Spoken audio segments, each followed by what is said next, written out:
What do diets and owning a home have in common? Well, the way we struggle with diets and exercise. Sorry, start that over.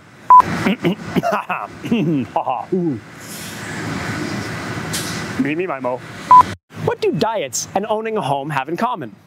Well, the way we struggle with diets and exercise actually says something about whether you should rent or buy your home. Research by Dan Ariely and other psychologists has shown that we all have a limited capacity to resist temptations.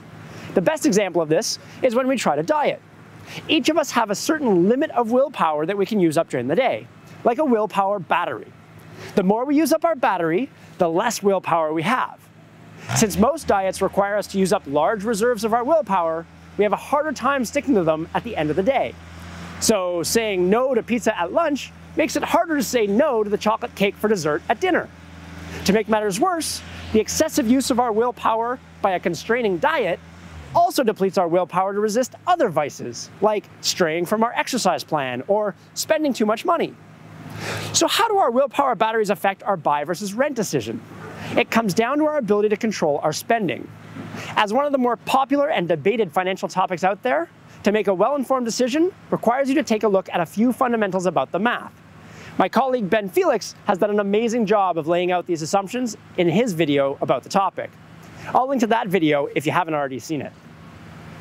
As Ben explained in his video, renting a home can lead to extra income that can be invested with a higher return. But this theory only works if you're a good saver. Some people are good savers, easily resisting the temptation to spend, while others aren't. To his credit, Ben's an extremely disciplined person, particularly in his personal finances. But my reality is different.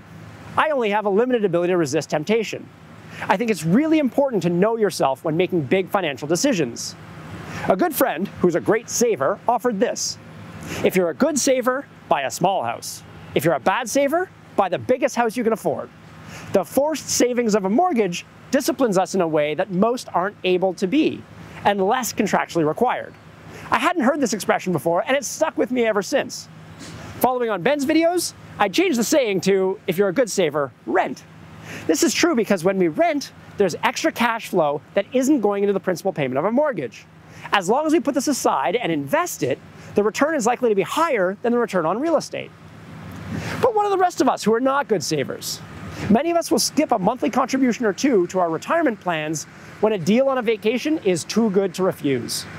On the other hand, we'll do everything we can to make our mortgage payment, because the consequences are huge if we don't.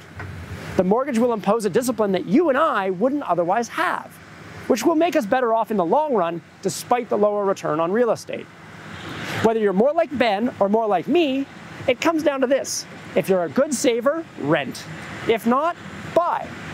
We all want to be beacons of good behavior. As a father of 3, I want to set the best example for my kids.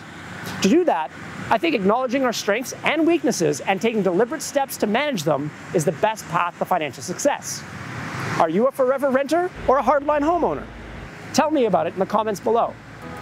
For more videos on making financial decisions, click the bell to subscribe to my YouTube channel so that you're notified when I post new videos. Thanks for watching.